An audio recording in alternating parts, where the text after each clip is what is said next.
MLC ఎన్నికల్లో BRS party నుండి పోటీ చేస్తున్నటువంటి ఏనుగుల రాకేష్ రెడ్డిని అత్యధిక మెజార్టీతో గెలిపించాలని కోరిన గుంటకల్ల జగదీష్ రెడ్డి. సూర్యాపేట జిల్లా కోదాడ పట్టణంలో మాజీ శాసనసభ్యులు బొల్లం మల్లయ్య యాదవ్ అధ్యక్షతన నిర్వహించిన అభ్యర్థి పరిచయ కార్యక్రమానికి ముఖ్య అతిథులుగా మాజీ మంత్రి గుంటకండ్ల జగదీష్ రెడ్డి, జనగామ శాసనసభ్యులు పల్లా రాజేశ్వర్ రెడ్డి, రాష్ట్ర నాయకులు ఆర్ఎస్ ప్రవీణ్ కుమార్ హాజరయ్యారు.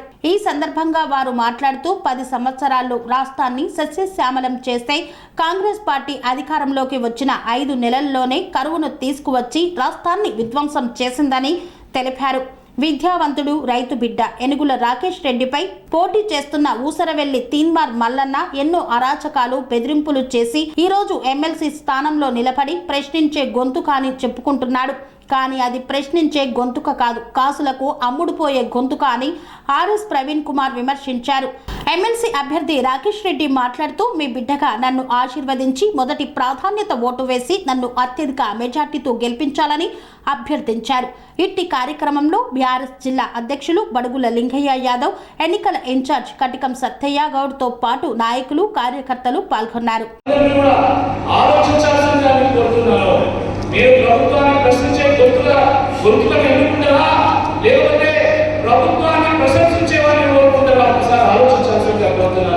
ప్రభుత్వాన్ని ప్రశ్నించడం కావాలన్నా లేకపోతే ప్రభుత్వానికి తొత్తుగా మారినటువంటి వ్యక్తిగా ఉన్నా తేల్చుకోవాల్సిందే ఈ సందర్భంగా కోరుతా ఉన్నాను. ప్రశ్నించడం ఇంతకుముందు పల్లరాజేశ్వర రెడ్డి గారు అన్నగారు చెప్పినట్టుగా ప్రశ్నించడం అనేది మన డిఎన్ఏలో ఉంటుంది. మనం ప్రశ్నిస్తాం, కానీ మన ప్రశ్న ప్రజల కోసం, కానీ పైసల కోసం కాదు. మన పోరాటం ఒక పరిష్కారం కోసం తప్ప, మన పోరాటం ఒక పైత్యం కోసం కాదు. మన ఆరాటం ఒక ఆశయం కోసం తప్ప, మన ఆరాటం ఒక ఆదాయం కోసం కాదు. మన మాట ఒక విజన్ కోసం తప్ప, మన మాట వ్యూస్ కోసం కాదు. ఫేస్బుక్ లో, యూట్యూబ్ లో లైక్ల కోసం, కామెంట్ల కోసం, షేర్ల కోసం రాజకీయాలు చేసేటువంటి వాళ్ళు కాదు. ఈ వేదికటువంటి వాళ్ళు ప్రజల కష్ట సుఖాలను షేర్ చేసుకుంటూ, ప్రజల యొక్క అభిమానాలను చూడవద్దు, ఈ తెలంగాణ ముందు తీసుకెళ్ళాలని రాజకీయం చేసేటువంటి వాళ్ళు మాత్రమే ఇక్కడ ఉన్నాం. కాబట్టి తేడా చాలా స్పష్టంగా ఉంది. పట్టణంలో తీర్చవలసిన అవసరం ఉంది. మిత్రులారా, ఇంతకుముందు పెద్దలు బడుగుల లింగయ్య యాదవ్ గారు చెప్పినట్టుగా నేను ఒక రైతు బిడ్డను, రైతు కుటుంబం నుంచి వచ్చినటువంటి వాడిని, కష్టపడి ఏదో తెలిసినటువంటి వాడిని.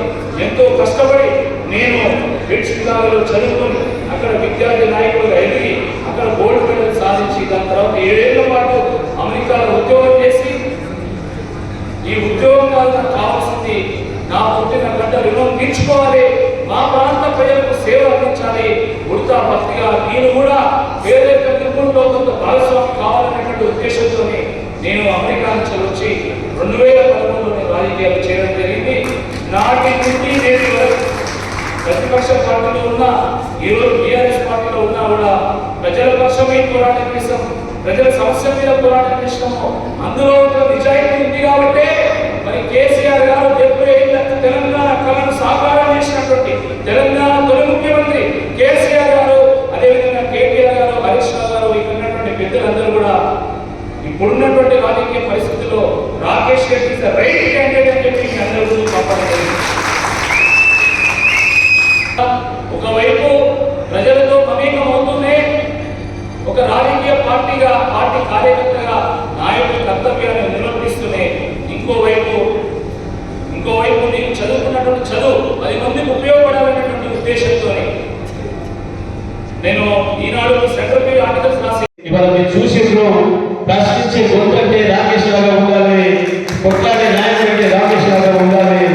అవసరమైతే ప్రశ్నించడమే కాదు, ధిక్కరించడమే కాదు, తెలంగాణలో మాతృ వరకు జైలు వెళ్ళడానికైనా సిద్ధంగా ఉండేటువంటి యువకులు కావాలన్న ఉద్దేశంతోనే కేసీఆర్ గారు రాకేష్ రెడ్డిని ఎంచుకున్నాడు.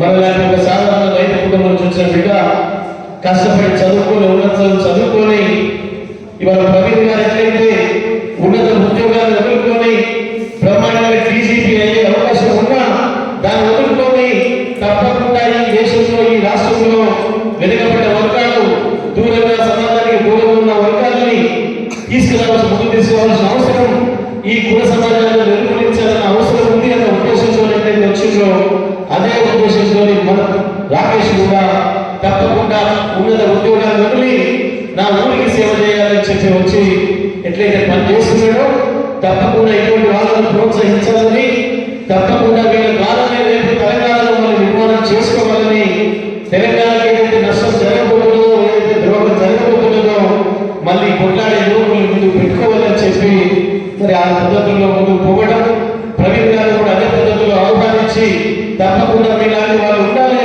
సమాజ మార్పు కోరుకోవాలి, బీఆర్ఎస్ అవసరం గులాబీ చేయడానికి అవసరం అని చెప్పి తప్పకుండా కలిసి ఈ తెలంగాణ హక్కుల్ని కాపాడుకుందాం, కొట్లాడే గొంతులలో ఒకటవుదాం, ప్రశ్నిద్దాం, మళ్ళీ ప్రజలు స్వీకరిద్దాం. ఈ రాష్ట్రాన్ని ఏదైతే 10 ఏళ్లలోనే భారతదేశంలో అనేక రంగాల్లో నిర్మాణం చేసిందో, భారతదేశం కంటే దశ దేశంలో తెలంగాణ రాష్ట్రం నుంచి ₹1,40,000 పరిస్థితి ఆదాయం ఇవాళ 3,20,000 వచ్చింది. ఈ సంవత్సరం 3,20,000 పోతుంది. భారతదేశంలోనే నిలబడిన తెలంగాణ ఉంది. తెలంగాణ ఎప్పటికైనా తెలంగాణ రాష్ట్ర ప్రభుత్వ ఆస్తులు కేవలం 3,4 లక్షల కోట్లు అయితే ఇవాళ 14 లక్షల కోట్లు అయినాయి. 10 ఏళ్లలో 10 లక్షల కోట్లను పెంచి భారతదేశంలోనే అత్యంత ధనిక రాష్ట్రంగా కూడా తెలంగాణ తీర్చిదిద్దడంలో కేసీఆర్ తప్పకుండా ఈ రాష్ట్రం ఈ 5 సంవత్సరాల పడ్డ ఈ 5 సంవత్సరాల ఏం జరగబోతుందని భయపడ్డ కేసీఆర్ తప్పకుండా ఈ రాష్ట్రాన్ని మళ్ళీ పూర్తి భారతదేశంలో అన్ని రంగాల్లో మనం నిర్మాణం చేస్తూ కేవలం 10 ఏళ్లలోనే కేసీఆర్ బయటకు వెళ్ళి ఆరోగ్యం బాగలేకపోయినా నల్లగొండకు వచ్చి 1,00,000 మందితో సభ పెట్టి గర్జిస్తే తెల్లవారి తోట నుంచి అసెంబ్లీలో తీర్మానం చేసి మేము టీఆర్ఎంకి ఇవ్వబోయే పరిస్థితి వచ్చింది కాంగ్రెస్ ప్రభుత్వం. కేసీఆర్ మాట ఉండకపోయింటే ఈ పనికి పోయేది మొత్తం కృష్ణానది అంతా కూడా కేంద్రం చేసిపోయేది. కేసీఆర్ వెళ్ళి ఉండకపోతే ఇవాళ కనీసం నాపడానికి ప్రయత్నం మొదలైంది. మరోవైపు కోడెల పూర్వకంగా మొదలైంది. తెలంగాణ జీవనాల గోదావరి ఇవాళ నాగేశ్వర ప్రాజెక్టు ఏదైతే కేసీఆర్ నిర్మాణం చేసిందో 100 ఏళ్ళైనా సరే తెలంగాణను శాశ్వతంగా బ్రతికించే అవకాశం ఉన్న గోదావరిని తీసుకుపోయి కావ్యంలో కలిపి తమిళనాడుకు నీళ్ళు ఇచ్చడానికి మోడీ రూపంలో మొదలైంది. ఒకవైపు కాంగ్రెస్ కృష్ణ కేంద్రం తప్పనింది, మరొకవైపు బీజేపీ మోడీ రూపంలో ఉన్న గోదావరి కూడా కాలేజీ తీసుకుపోయే మొదలైంది. ఇదే జర్నలిస్తే తెలంగాణ శాశ్వతంగా 2014 ముందు ఏ ఆలోచనలోని ఆలోచనలో తాగడానికి నీళ్ళు ఉండక ఓదార్పీకి లోపలి నీళ్ళు తీసుకుంటే దాంతో పాటు వచ్చిన రోడ్డు మహమ్మారి ఎట్లా మన 2 లక్షల మంది నల్లగొండ జిల్లా ఫోటో పెట్టుకుందో మొత్తం తెలంగాణ మొత్తం కూడా పురోగతి మహమ్మారి మింగేస్తుంది. ఇది శాశ్వతమైన ప్రాంతమైనది. ఇంకా ముందుకు పోతే ఇది నోబెల్స్ జోన్ అయిపోయింది. ప్రజలు నివసించే పరిస్థితి లేదు, పరిస్థితి వస్తుంది. తెలంగాణ శాశ్వతంగా రాష్ట్రం ఇవాళ ఈ విషయాలు మీడియాలో రావు. ఎందుకు రావాలంటే ఏ మీడియా హౌసెస్ తెలంగాణ వ్యతిరేకించారో, కేసీఆర్ మీద ఈ విషయంలో కక్షలు ఉండేదో, తెలంగాణను విడదీసి తెలంగాణ అద్భుతం చేసేది కేసీఆర్.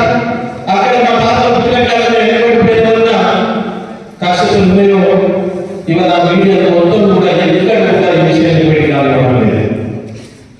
ఎక్కడ కూడా మాట్లాడినా రాసే పరిస్థితి లేదు. ప్రభుత్వం ఏ తప్పు చేసినా ప్రశ్నించే గొంతుకు ఎక్కడ ఉంది? అది మూగపోయిన గొంతుక, ప్రశంసించే గొంతుక అక్కడ ఉన్నది. మూగపోయిన గొంతుక ఇక్కడ నిజమైన ప్రశ్నించే గొంతుకున్నది. పట్టభద్రులకు ఇంత చెప్పాల్సిన అవసరం లేదు. కేటీఆర్ గారు మన సభలో ఏం చెప్పిండు? ఒకసారి మోసపోతే మోసం చేసిన వాడికి తప్పు, రెండవసారి మోసపోతే మోసం పోయిన వాడికి తప్పు. పట్టభద్రులు పట్ట పగలే మోసానికి గురైన 2023లో అవునా కదా? అవునా కదా? ఇదే పట్టభద్రులే కదా వాళ్ళు కొట్లేసింది. ఇదే పట్టభద్రులు మళ్ళీ ఈసారి రాకేష్ రెడ్డి గారిని కాకుండా ఇంకొక పట్టభద్రులు మోసం చేసే వ్యక్తి అయినా మరి తీర్మానాలకు వేస్తే మనను చరిత్ర క్షమించదు. అది నేను మీకు చెప్పాలనుకున్నాను. ఇది ఎన్నికల సభ కాదు, దయచేసి గుర్తుపెట్టుకోండి. ఇది ఎన్నికల సభ కాదు, ఇది మేధోమథనం. తెలంగాణ భవిష్యత్తు కోసం పట్టభద్రులందరూ కలిసి చేస్తున్న మేధోమథనం. ఇది ఒక బీఆర్ఎస్ పార్టీ సభ కాదు మిత్రులారా, అది కూడా గుర్తుపెట్టుకోండి. ఇది బీఆర్ఎస్ పార్టీ సభ కాదు. తెలంగాణ కోసం త్యాగం చేసిన అమరవీరుల ఆత్మలకు, తెలంగాణ ఉద్యమానికి ద్రోహం చేసిన దుర్మార్గులకు మధ్యలో జరుగుతున్న పోరాటం. ద్రోహానికి త్యాగానికి మధ్యలో జరుగుతున్న పోరాటం. ఎవరు గెలవాలి? త్యాగం గెలవాలి. 10 సంవత్సరాల నిజమైన పాలనకు, 6 నెలల అబద్ధాల పాలనకు మధ్యలో జరుగుతున్న పోరాటం.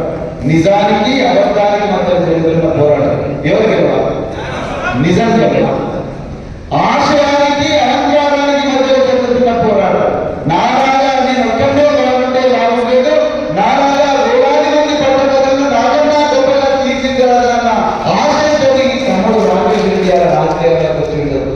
ఇంకోవైపు నా దగ్గర చాలా ఉన్నది, నేనేం చేసినా నడుస్తుంది, నేను ఏమైనా చేస్తా, నేను నిన్ను పురి పెట్టేలా దగ్గర నుంచి డబ్బులు తీసుకుంటా, పెద్ద పెట్టేలా డబ్బులు తీసుకుంటా, నిన్ను ఏమైనా తింటా, ఎందుకంటే నేను జర్నలిస్ట్, దగ్గర Osman university master of journalism degree ఉన్నది, నేనేం చేసినా నడుస్తుంది అన్న అహంకారానికి, ఇక్కడ ఆశయానికి మధ్య పోరాటం జరుగుతున్నది. ఎవరు గెలవాలి? ఆశయం గెలవాలా? అహంకారం గెలవాలా? ఆశయం గెలవాలి మిత్రులారా. అందుకే దయచేసి పట్టభద్రులుగా మీరందరూ రేపటి ఈ రోజు నుంచే మొదటి ప్రాధాన్యత వంతు 3వ నెంబర్ ఉన్న రాకేష్ రెడ్డి గారికి దయచేసి వేయించాలి. ఒక పట్టభద్రులు బాగా చదువుకున్నారు, అందరూ వాళ్ళకి ట్రైనింగ్ ఇవ్వకూడదు అని దయచేసి అనుకోకండి. డాక్టర్ జో క్రాస్నిక్ అనే ఫేమస్ సైకాలజిస్ట్ ఏం చెప్పిండారంటే, అనేక హామీలు ఇచ్చారు. వాటి గురించి నివేదికమైనటువంటి పెద్దలు చాలా వివరంగా మీతో మాట్లాడతారు. కానీ నిరుద్యోగం ఇచ్చినటువంటి హామీ, జాబ్ క్యాలెండర్ ప్రకటిస్తామన్నారు, ప్రకటించారా? ఇప్పటివరకు జాబ్ క్యాలెండర్ ప్రకటించిందా? 2 లక్షల పోస్టులతో నోటిఫికేషన్ విడుదల చేస్తామన్నారు, నోటిఫికేషన్ విడుదల చేస్తారా? నిరుద్యోగ వృత్తి 4,000 రూపాయలు ఇస్తామన్నారు, ఇచ్చారా? అదేవిధంగా మెగా డిఎస్సి 50,000 టీచర్ పోస్టులు వేస్తామన్నారు, వేశారా? వివిధ పోటీ పరీక్షలకు ₹1 కూడా రుసుము లేకుండా మేము నిరుద్యోగులను పరీక్ష రాయిస్తామన్నారు, రాయిస్తున్నారా? ఉద్యోగస్తులకు డిఎస్సి డిఆర్ ఇస్తామన్నారు, పిఆర్సి ఇస్తామన్నారు, కానీ ఏ ఒక్క హామీ కూడా నెరవేర్చదు. మరి వీటి గురించి ఎవరు ప్రశ్నించాలి? ఎవరు ప్రశ్నించగలుగుతారు? కాంగ్రెస్ పార్టీ ఎమ్మెల్సీ అభ్యర్థిగా ఉన్నటువంటి తీర్మానం వలన ప్రశ్నించగలుగుతారా? రేవంత్ రెడ్డి గారిని ప్రశ్నించగలుగుతారా? ప్రశ్నించి ఆయన ఒక్కరోజున కాంగ్రెస్ పార్టీలో ఉండగలుగుతారా? ప్రశ్నిస్తే అది కేవలం బీఆర్ఎస్ పార్టీ ఎమ్మెల్సీ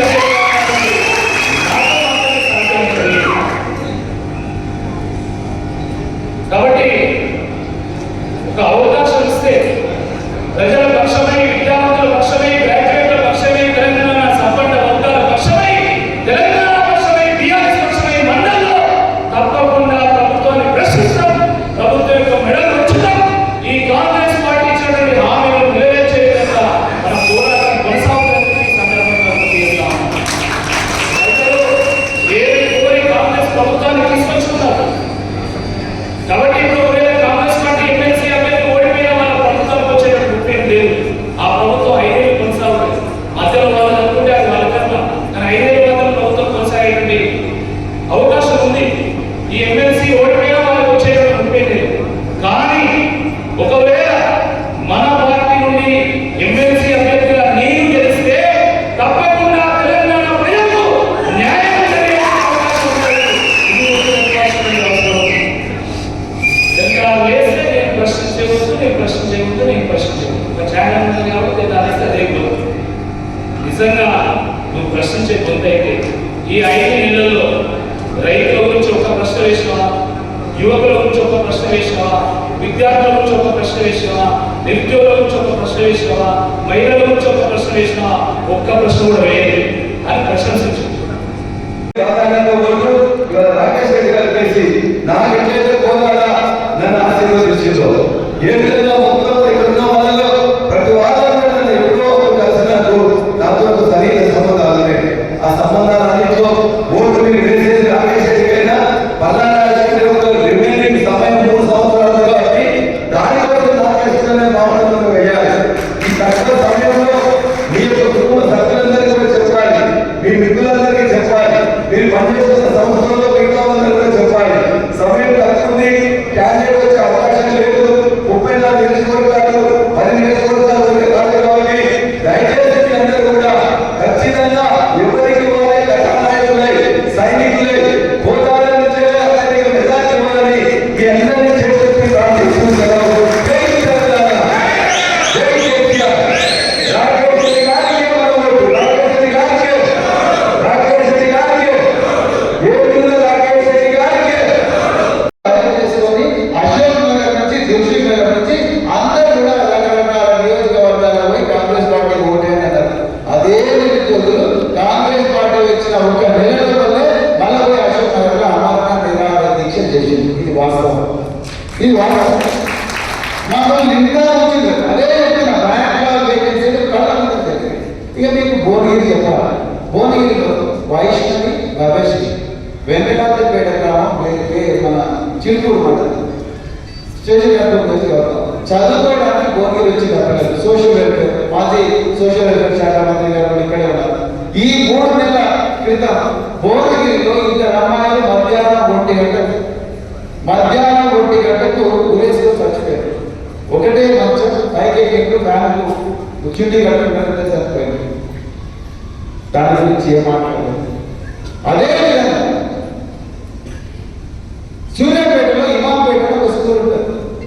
మన పెద్దలు జయేష్ రెడ్డి గారు దాన్ని ఇనాగ్రేట్ చేశారు. ఆ ఇమాంపేట స్కూల్లో వైష్ణవి అనే ఒక అమ్మాయి, సూర్యాపేట టౌన్లో ఒక పేద మేసన్ పని చేసే వ్యక్తుల బిడ్డ వైష్ణవి అనే అమ్మాయి సూసైడ్ చేసుకున్న స్కూల్లో వేధింపులు భరించారు. ఆ అమ్మాయిని చూడడానికి నేను సూర్యాపేట హాస్పిటల్ ఆ శవం అయితే ప్రశాంతంగా పడుకొని ఆ ఫ్రీజర్లో ఉంది శవం. నాకైతే చాలా బాధ వేసింది. ఇదే కాలేజ్ నుంచి కదా ఎంతో మంది డాక్టర్లను తయారు చేసినాం, ఇదే కాలేజ్ నుంచి ఎంతో మంది ఇంజనీరింగ్ తయారు చేసినాం. మరి ఆ కాలేజ్ నుంచి ఒక అమ్మాయి డాక్టర్ ఇంజనీర్ కావాల్సిన అమ్మాయి, ఒక ఐఏఎస్ ఐపీఎస్ ఒక ఎస్ఐ కానిస్టేబుల్ కావాల్సిన అమ్మాయి శివగా నిద్రపోతుంది ఫ్రీజర్లో. దాని తర్వాత అదే స్కూల్ నుంచి మళ్ళీ మాట్లాడిన తర్వాత ఇంకొక అమ్మాయి సడన్ గా మళ్ళీ సూసైడ్ చేసుకున్నాను. నేను ఎందుకు ఈ విషయాలు చెప్తున్నానంటే నిజంగా ప్రశ్నించే గొంతుకన్నా తీర్మానం వలన ఒక్కరి వలన వీడియో చేసిందా దీని మీద చేసిందా? ఇంకా ఘోరమైన విషయం చెప్తుంది. ప్రశ్నించే గొంతుగా ఎందుకు నూనె వైపు మీరు ఆలోచించండి. ఉగాది 2024 ఏప్రిల్ 9 ఉగాది పండుగ. ఉగాది పండుగ నాడు భువనగిరిలో శ్రీకాంత్ అని భూదాన్ కోచపల్లిలో ఆటో డ్రైవర్ కొడుకు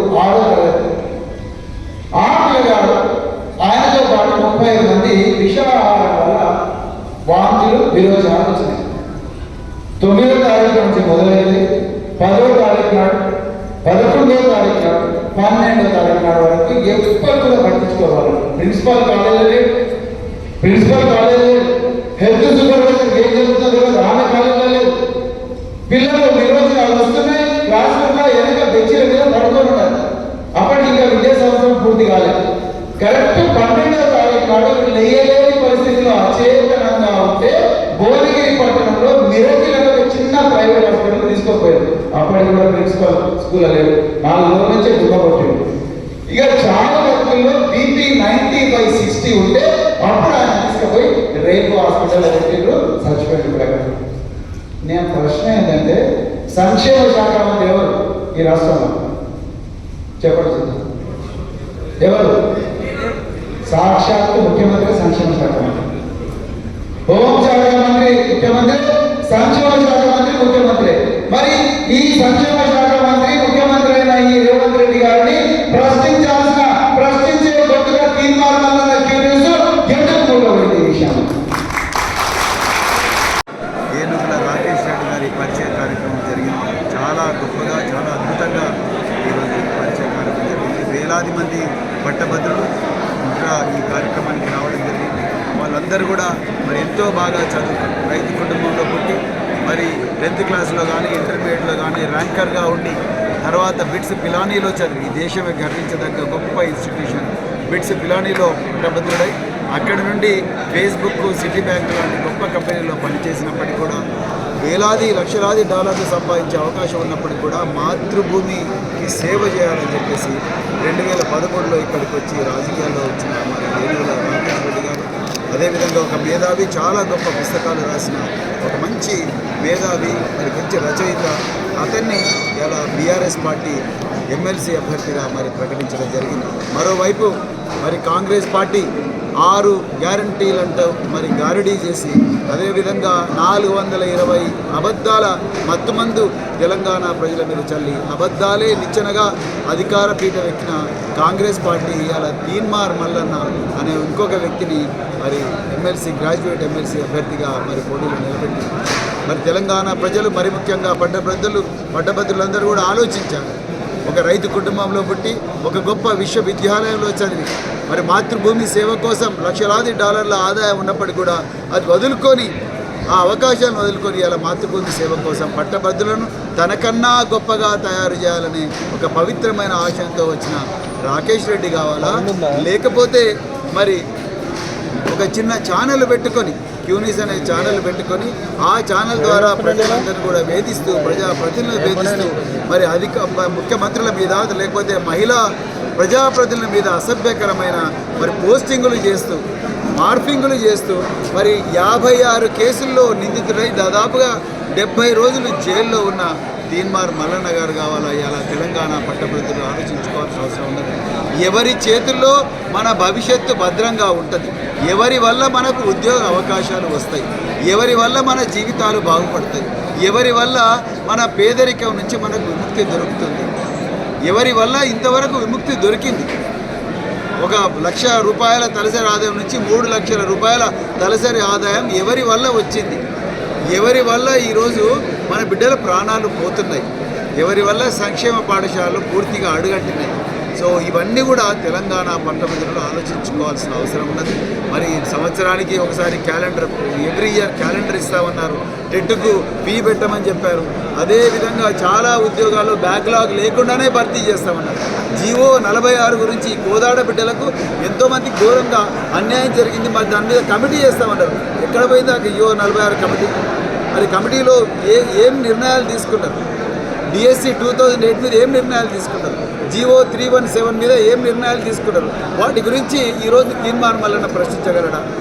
సంక్షేమ పాఠశాలల్లో పిట్టల్లాగా రాలిపోతున్న ప్రాణాల గురించి ఒక్కరోజు కూడా మాట్లాడని తీన్మార్ మల్లన్న, పట్టభద్రులకు అన్యాయం జరిగినప్పుడు మాట్లాడిన తీన్మార్ మల్లన్న, మరి ముఖ్యంగా ఈరోజు ఉదయం 6 గంటలకు నల్గొండలో ప్రారంభమైనటువంటి ప్రచారం భువనగిరి, ఆలేరు, తుంగతుర్తి, సూర్యాపేట మీదుగా గోదావరి వరకు కొనసాగింది. ఎక్కడికి పోయినా పట్టభద్రులందరూ ఒకటే విషయం చెప్తా ఉన్నారు, ఇది పెద్దల సభకు సంబంధించినటువంటి ఎన్నిక కాబట్టి పెద్దల సభకు మేధావులను పంపుతాం తప్ప మోసగాళ్ళను పంపమని వారే స్పష్టంగా చెబుతున్నారు. తప్పకుండా ఈ రాష్ట్రంలో 6 నెలల కాంగ్రెస్ ప్రభుత్వాన్ని చూసిన తర్వాత తప్పకుండా కాంగ్రెస్ ప్రభుత్వాన్ని ప్రశ్నించేటోడు కావాలి తప్ప కాంగ్రెస్ ప్రభుత్వాన్ని ప్రశంసించేటోడు వద్దు. కాంగ్రెస్ ప్రభుత్వాన్ని ప్రశ్నించేటోడు కావాలి, అంతేగాని కాంగ్రెస్ నాయకులకు తొత్తిగా మారినటువంటి వ్యక్తి వద్దు అని చెప్పి ఘంటాపదంగా చెప్తున్నారు. ఈ నల్గొండ, ఖమ్మం, వరంగల్ ఉమ్మడి జిల్లాల ఈ నియోజకవర్గము ఇది గులాబీ అడ్డా. మళ్ళొక్కసారి కూడా ఇక్కడ గులాబీ జెండా ఎగురుతాయని చెప్పేసి మాకు సంపూర్ణంగా నమ్మకం ఉంది. కాబట్టి పట్టభద్రుల నియోజకవర్గ ఓటర్లందరూ కూడా మేము విజ్ఞప్తి చేస్తున్నాం, రాయేందో రత్నమేందో, నీళ్ళేందో పాలేందో, చెడేందో మంచేందో, నిజమేందో అబద్ధమేందో తేల్చగలిగేటువంటి శక్తి మీకు ఉన్నది. అభ్యర్థులను బేరీజు వేయండి, పార్టీలను బేరీజు వేయండి. ఒక ప్రభుత్వాన్ని ఎన్నుకున్నప్పుడు ఒక బలమైనటువంటి ఒక ప్రతిపక్షాన్ని కూడా ఎన్నుకోవాల్సినటువంటి బాధ్యత ప్రజల మీద ఉంటుంది. అప్పుడు మాత్రమే ప్రజాస్వామ్యం పరిడవిల్తుంది, అప్పుడు మాత్రమే ప్రజల యొక్క హక్కులను కాపాడగలుగుతాం, అప్పుడు మాత్రమే ప్రభుత్వం ఇచ్చినటువంటి హామీలను నెరవేర్చుకోగలుగుతాం. కాబట్టి ఆ రకంగా, ఆ దిశగా ప్రజలందరూ కూడా, ఓటర్లందరూ కూడా ఆలోచించి ఈ సమాజానికి తెలంగాణకు ఒక దిక్సూచిగా నిలిచేటువంటి ఒక తీర్పును ఇవ్వాల్సిందిగా ఈ సందర్భంగా అందరినీ విజ్ఞప్తి చేస్తుంది. జై తెలంగాణ. స్వామి బోధానంద గోసేవ ఆశ్రమం సైథాపూర్. జ్యోతిష్యం, వాస్తుశాస్త్రం మన పూర్వీకులు మనకిచ్చిన వరం. దుర్గాదేవి, కాలభైరవ ఉపాసనతో వాక్సిద్ధి పొందిన శ్రీ శ్రీ బోధానందగిరి స్వామివారు మీకు ఎలాంటి సమస్యలున్నా, వాటిలో ముఖ్యంగా ధన నష్టం, ఆరోగ్య నష్టం, భార్యాభర్తల మధ్య గొడవలు, ప్రేమించుకున్న వారు దూరం అవడం, ఎన్ని సంబంధాలు వచ్చినా పెళ్లి ముడి పడకపోవడం, రోడ్డు ప్రమాదాలు, అప్పుల బాధలు, వ్యవసాయంలో నష్టాలు, పెద్దల మాట పిల్లలు వినకపోవడం, ఆరోగ్య శాంతి, గృహశాంతి, మనశ్శాంతి లేకపోవడం, ఇలాంటి సమస్యలు ఉన్నట్లయితే ఒక్కసారి స్వామీజీని కలవండి. మీ సమస్యలకు తగిన పరిష్కారాన్ని పొందండి. అంతేకాక అన్ని రకాల వ్యాధులకు గోపంచకవ్య మరియు మూలికా వైద్యం చేయబడును. నమ్మకంతో రండి, ఆయురారోగ్యాలతో వర్ధిల్లండి. మా అడ్రస్ స్వామి బోధానంద గోసేవ ఆశ్రమం, సైథాపూర్, వీరభద్రస్వామి గుడి దగ్గర, యాదగిరిగుట్ట. సంప్రదించవలసిన నెంబర్ 9849213754 మరియు 9618034138.